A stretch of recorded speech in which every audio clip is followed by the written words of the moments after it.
할렐루야.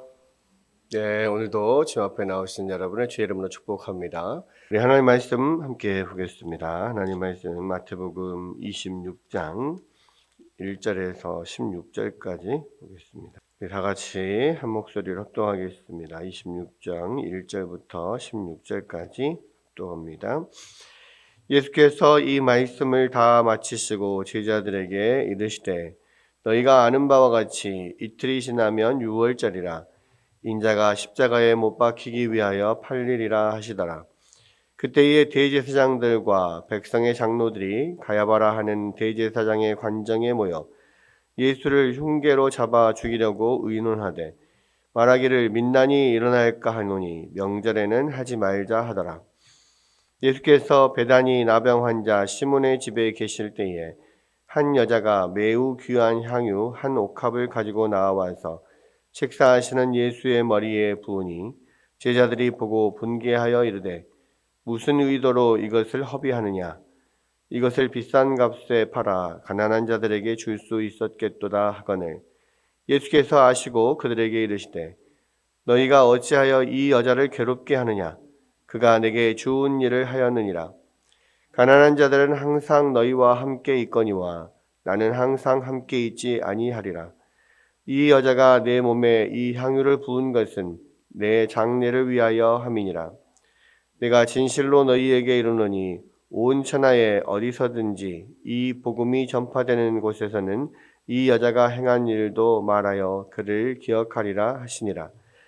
그때에 12 중에 하나인 가룟 유다라 하는 자가 대제사장들에게 가서 말하되 내가 예수를 너희에게 넘겨주리니 얼마나 주려느냐 하니 그들이 은 30을 달아 주거늘 그가 그때부터 예수를 넘겨줄 기회를 찾더라.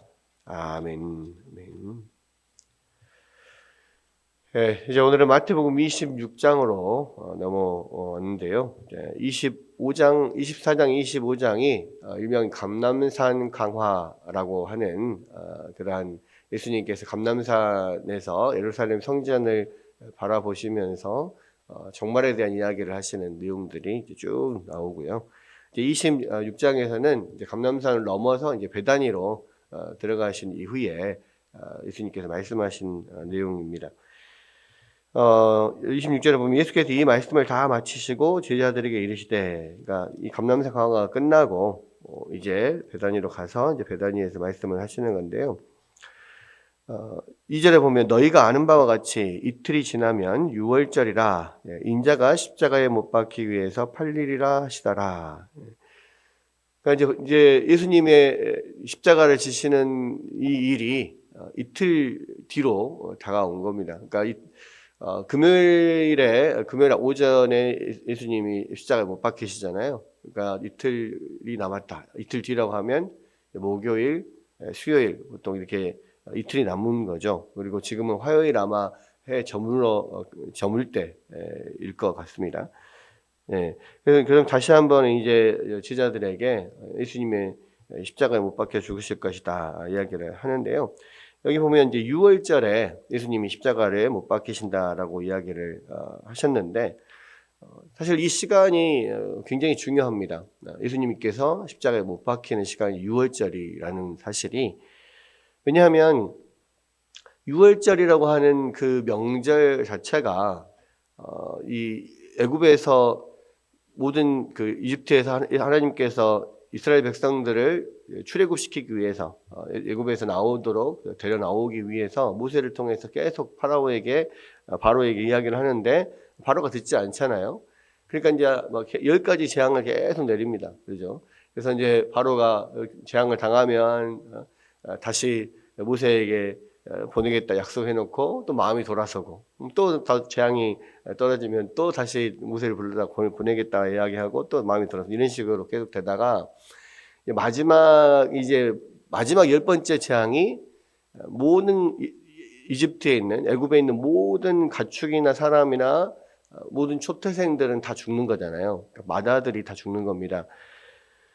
근데 이제 거기에서 유일하게 이 이스라엘 백성들만 이 재앙을 당하지 않죠. 마다들이 죽는 재앙을 당하지 않는데, 자, 이것을 위해서 하나님께서 말씀하시는 게 각 집마다 어린 양을 잡아서 그 피를 각 집의 문 임방과 설주에다가 바르면 죽음의 사자가 그 피를 보고 그 집은 뛰어넘어간다.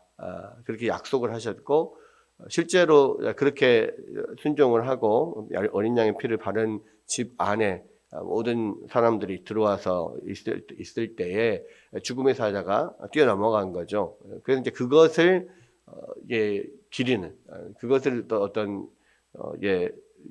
축하라 해야 됩니까?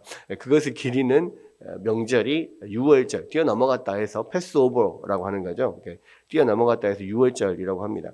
근데 그 유월절에 예수님이 십자가에서 피를 흘리시는 것 자체가 바로 그 어린 양의 대신 그 집을 대신해서 죽어서 그 집을 살리는 것처럼 그 집에 있는 모든 사람들을 살리고 또 그 집의 장자를 살리는 것처럼 예수님께서 이 모든 인류의 어린 양으로서 피를 흘리셔서 그 모든 예수 그리스도 안에 들어와 있는 모든 사람들을 살린다는 의미거든요. 그래서 이제 사실은 그 유월절의 어린 양으로서 예수님이 피를 흘리신다는 면을 보여주고 있는 것이고요. 또 반대로 말하면 그 유월절의 어린 양이 나중에 오셔서 우리를 위해서 피를 흘리실 예수 그리스도를 상징한다. 미리 나타내 보여준다. 그것을 예표한다. 보통 이렇게 하거든요. 예표하는 것이었다. 이렇게 우리가 이야기를 합니다. 그래서 예수님이 유월절에 십자가에 못 박히시는 게 굉장히 중요한 거죠. 그래서 그 유월절에 예수님이 십자가에 못 박히게 될 거다. 분명하게 이제 말씀하시는데 이제 가이사랴 빌립보에서부터 시작을 해서 예수님께서 당신이 십자가에서 죽으실 거다. 또 예루살렘에서 또 모든 유대인들의 지도자들에게 핍박을 당하고 죽으실 거다. 그런 이야기를 쭉 계속 해 오셨는데 점점 더 구체적으로 지금 말씀을 하시고 이제는 이틀이 지나면 시간까지 정확하게 이제 이틀이 지나면 유월절이 될 것이고 그 유월절에 십자가에 못 박힐 거다. 이렇게 말씀을 하시는 겁니다. 근데 이제 지금 이 말씀에 대해서 이 이야기를 들으면 제자들은 굉장히 두려워하고 아니 정말로 그렇게 되신다는 건가 뭐 이렇게 그 부분에 대해서 깜짝 놀라야 되고 뭐 그럴 텐데 왜 그 이틀 뒤에 이제 바로 이틀 뒤에 그런 일이 일어난다 하니까요. 놀랐다는 어떤 그런 기록이 없어요. 그래서 제자들이 지금 전혀 이 부분에 대해서 예수님 말씀을 이해를 못하고 있는 건가? 그 실제로 그런 피부로 다가오지 않고 있는 건가? 이런 생각들을 좀 하게 되는데, 근데 이제 예수님께서 그렇게 말씀하시는 그 시각에 그때에 3절에 보면 대제사장들과 백성의 장로들이 가야바라 하는 대제사장의 관정에 모여서 예수를 흉계로 잡아 죽이려고 의논합니다. 예수님께서 그렇게 제자들에게 이틀 뒤에 내가 십자가에 못 박혀 죽게 될 거다라고 말씀을 하시는데 딱 그때에 또 다른 장소에서, 그러니까 지금 예수님과 제자들은 베다니에 있고요. 이 대제사장과 백성의 장로들은 예루살렘 안에 있는 가야바라고 하는 대제사장의 관정에 모여 있어요. 그러니까 이때 당시에 대제사장이 가야바입니다. 근데 이제 원래는 이 대제사장은요, 그 레위 자손들 중에서 그 아론의 자손들 중에서 그 이제 대제사장의 계보가 내려오잖아요.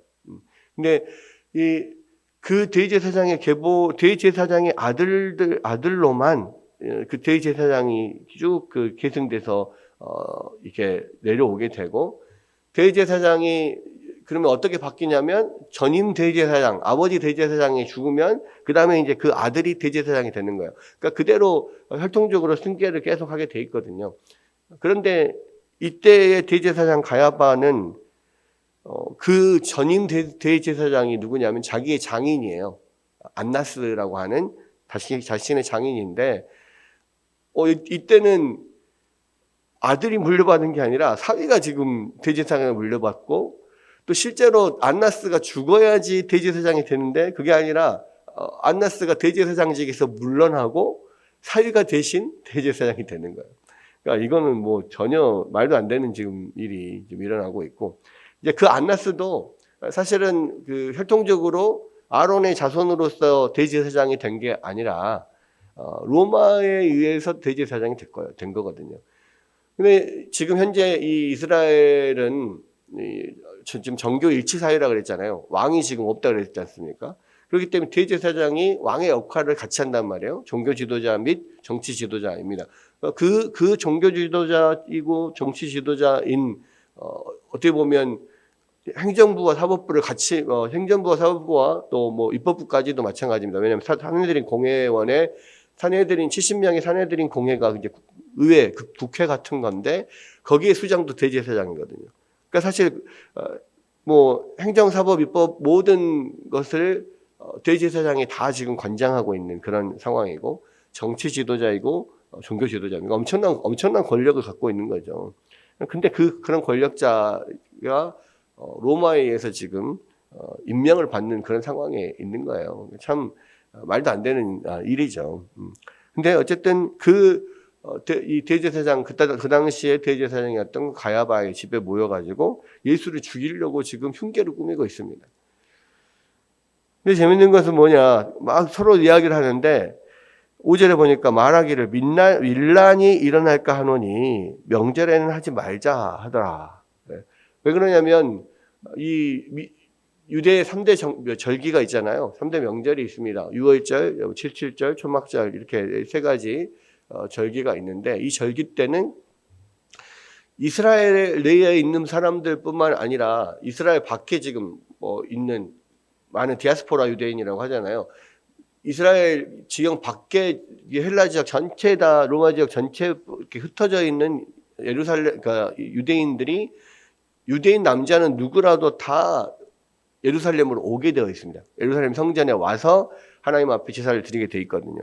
그러니까 이 명절 기간에는요, 예루살렘의 그런 인구가 엄청나게 폭발적으로 많았다라고 해요. 200, 300, 거의 2, 300만 되는 그런 사람들이 모여서 정말 이렇게 운신할 틈도 없을 정도로 그렇게 많은 사람들이 모여 있는데, 그런데 문제는 뭡니까? 이 6월절, 이 다가오는 6월절이 얼마 남지 않은 이 기간에 얼마나 많은 사람들이 모여 있겠어요. 그러니까 멀리서부터 와야 되니까, 또 미리 와서 또 자리를 잡고 6월절을 준비해야 되니까 이미 많은 사람들이 와 있고, 그리고 그 많은 사람들이 와 있는 그곳에서 지금 예수님이 어떤 선지자로서 또는 그리스도로서 심지어는 다윗의 자손으로서 환영을 받고 있잖아요. 근데 이런 그 많은 사람들이 어떤 인정을 받고 환영을 받고 있는 가운데 예수를 죽인다? 그러면 이런 밀란이 일어날 수도 있겠죠. 백성들이 다 들고 일어날 수 있겠죠. 그러니까 유월절 명절이 끝나고 사람들 다 돌아가면 그때 좀 상황을 봐서 예수를 잡아 죽이자. 이렇게 지금 이야기를 하고 회의를 마친 거예요. 근데 이제 이 두 가지가 예수님께서 말씀하신 것, 이틀 뒤에 6월절 때 내가 십자가에 못 박힐 거다라는 말과 또 이 유대 지도자들이 모여가지고 6월절에는 밀란이 일어날 수 있으니까 하지 말자. 결국은 누구의 말이 이루어집니까? 예수님의 말씀이 이루어지는 거죠. 그러니까 심지어는 이 유대 지도자들조차도 이 6월절 명절 기간에는 하지 않으려고 했어요. 근데 하나님의 시간표는 인간의 그런 계획과 생각과 같지 않게 하나님의 시간표는 정해진 대로 흘러가는 거죠. 계속해서. 결국은 6월절 명절 바로 직전, 그러니까 6월절 명절이 시작되는 금요일 그 해지기 바로 직전에 그 전에 예수님이 십자가에 못 박히시게 되는 거고, 그렇게 6월절 식사가 시작되는 그 시점에 전에 어린 양으로 잡아서 6월절을 준비하듯이 예수님께서 그렇게 6월절의 어린 양처럼 십자가에 달리셨다라고 하는 거. 그래서 하나님의 시간표는 인간의 어떤 계획과 뜻대로 되지 않는다는 것을 이 두 가지를 비교해서 지금 보여주고 있는 것이고요. 그 다음에 장소가 이제 바뀝니다. 6절에 보면 예수께서 베다니 나병 환자 시몬의 집에 계실 때에 그랬습니다. 그러니까 베다니에 들어가셔서 주로 이렇게 예수님께서 쉬시는 곳이 나사로 또 마리아와 마르다 이 삼남매가 있는 집에 주로 많이 쉬시거든요. 근데 이제 그 부분에 대한 이야기는 사실 요한복음에 잘 나와 있고요. 이제 다른 복음에서는 잘 나오지 않습니다. 특별히 이제 마태복음에서는 이 베다니에 나병 환자 시몬의 집에 예수님이 계셨다 그랬습니다. 아마도 이제 이 나병 환자 시몬이라고 한 사람은 진짜로 현재 나병에 걸려 있다면 집 밖에 동네 밖에 쫓겨나 있어야 맞는 건데 이 자기 집에 있다는 것을 봤을 때 지금은 이제 나병이 다 나아서 이제 집에 와 있는 것으로 그렇게 보이고, 특별히 예수님을 초대를 했다라고 하는 것은 아마도 이제 이것으로 봤을 때 추측컨대 예수님께서 그 나병을 낫게 해주시지 않았나 이렇게 추측을 할 수가 있습니다. 그러니까 이제 예수님을 초대해서 자기 집에 모셨겠죠. 그래도 이제 사람들 예수님이 그 나병 환자 시몬의 집에서 유하시고 아마 식사하시는 중이었던 것 같아요.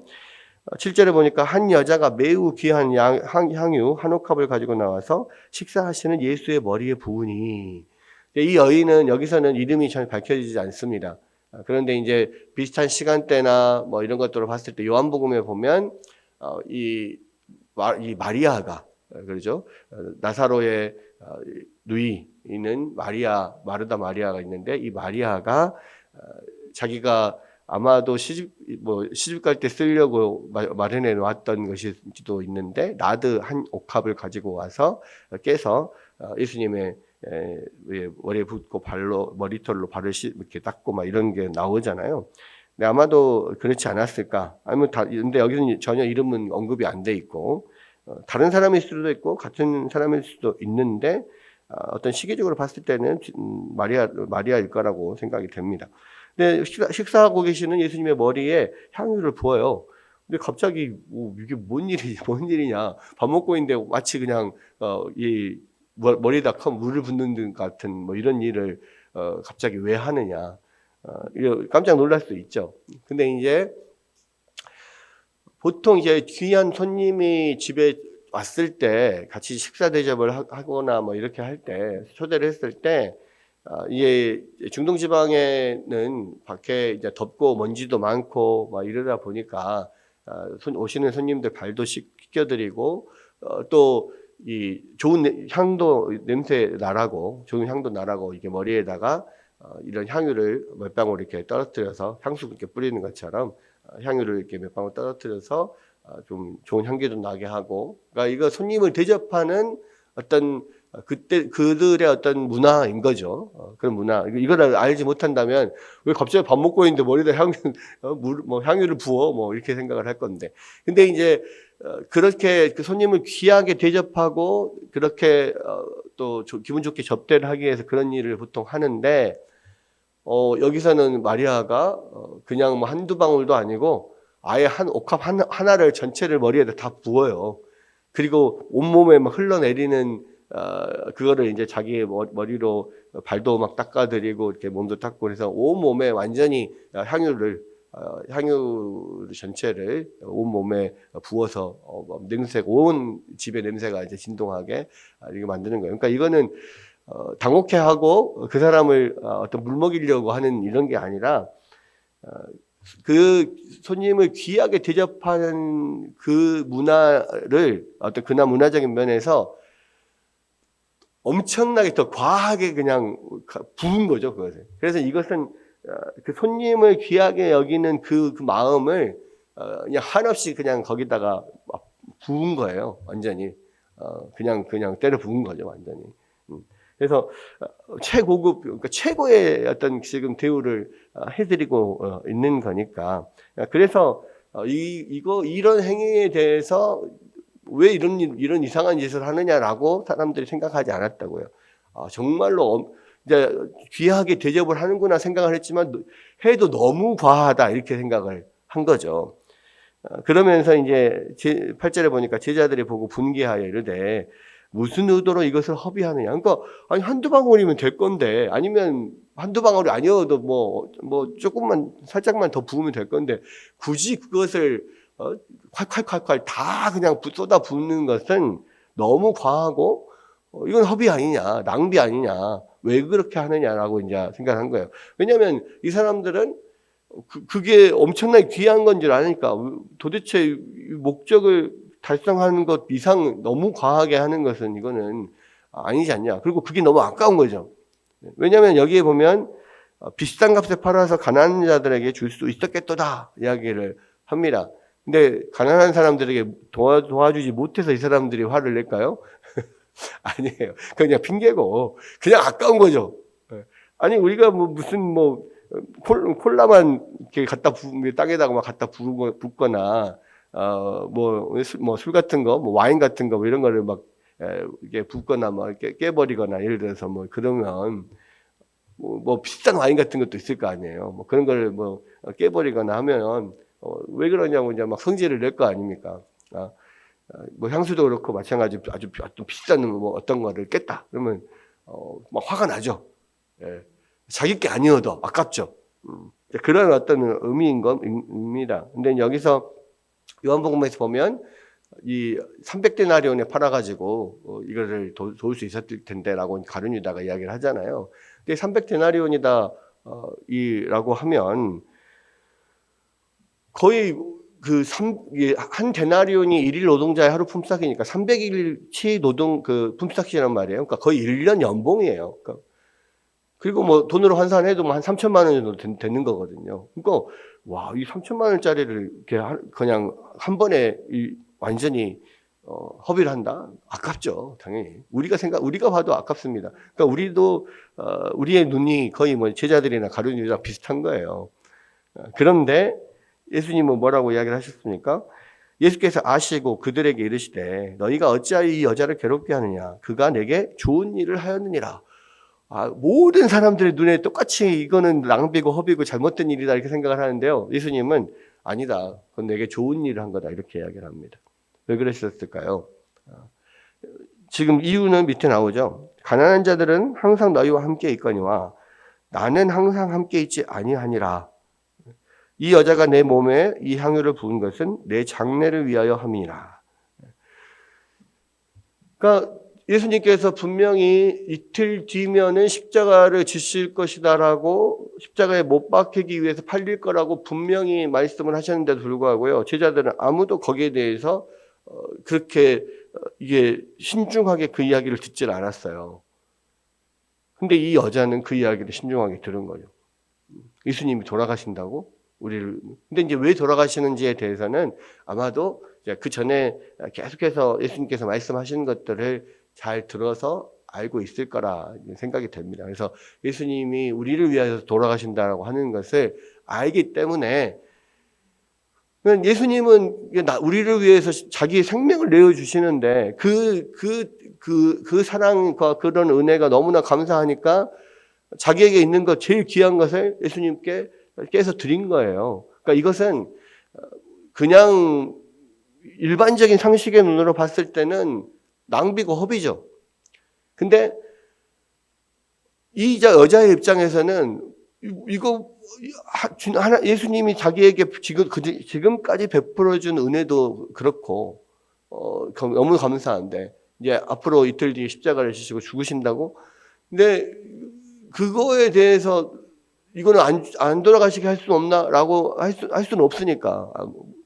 거기에 대한 어떤 자기의 마음을 그 주님에 대한 사랑을 또 주님에 대한 그런 마음을 표현할 길이 자기에게는 가장 귀한 향유를 가지고 예수님께 지금 이 시간에 그렇게 표현하는 것밖에 없었던 거죠. 그리고 이제 그렇게 그런 마음을 표현했을 때 예수님께서는 이것이 그 마음을 나에 대한 그의 사랑을 표현한 것일 뿐만 아니라 이렇게 된 것은 앞으로 내가 죽게 되는데 그 죽음을 예비하는 것이다. 죽은 사람들의 온몸에다가 모략과 향유를 바르면서 어떤 시체를 염하잖아요. 이제 그런 것을 미리 장례를 준비하는 거다. 죽음을 미리 준비하는 거다.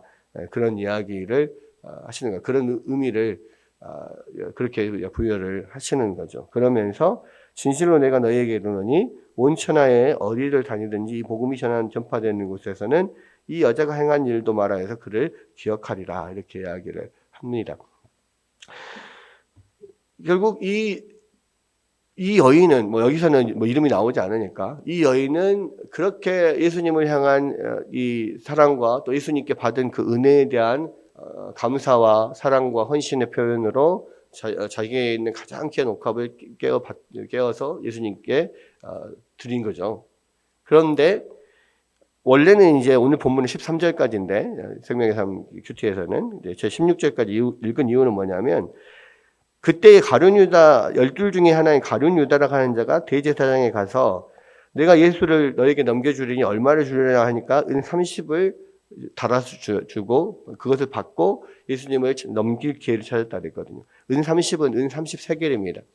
한 세겔은 4데나리온, 4데나리온이거든요. 그러면 이게 그냥 30데나리온이라고 하면 한 달치 월급이죠. 그러면 이 30세겔이라고 하면 4달치 월급입니다.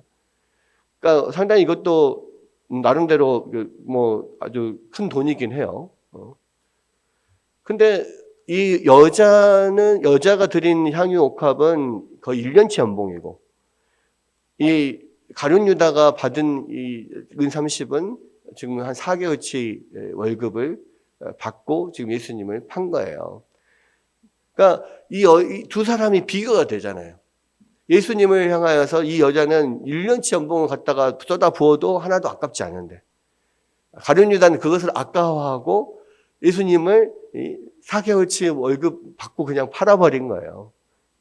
그래서 그러한 이 여인의 어떤 모든 것을 자기의 가장 귀한 것을 드리는 헌신과 그냥 몇 달치 월급을 위하여서 예수님을 자기의 스승이시고 자기가 우리가 그리스도라고 하는 그런 메시아를 팔아버리는 유다하고 두 사람이 얼마나 비교되는지. 그러니까 이런 계속해서 지금 이 오늘 읽은 본문 안에는 계속해서 대조되는 면들이 쭉 나옵니다. 그런 면에서 이제 16절까지 제가 읽었는데요. 우리에게 오늘의 이제 제일 중요한 사건은 이 여자가 향유옥합을 깨서 예수님을 장례를 준비하는 이 면인데, 과연 우리가 예수님께서 우리를 위해서 하신 일을, 우리를 위해서 생명을 주신 이 일을 생각하면서 정말 이만큼 나에게는 가장 소중한 것을 주님 앞에 드릴 수 있는, 또 드리고자 하는 마음이 있는가? 이 여인의 이런 사랑하는 마음, 주님을 정말 사랑하고 거기에 대한 정말 감사하는 마음이 있는가?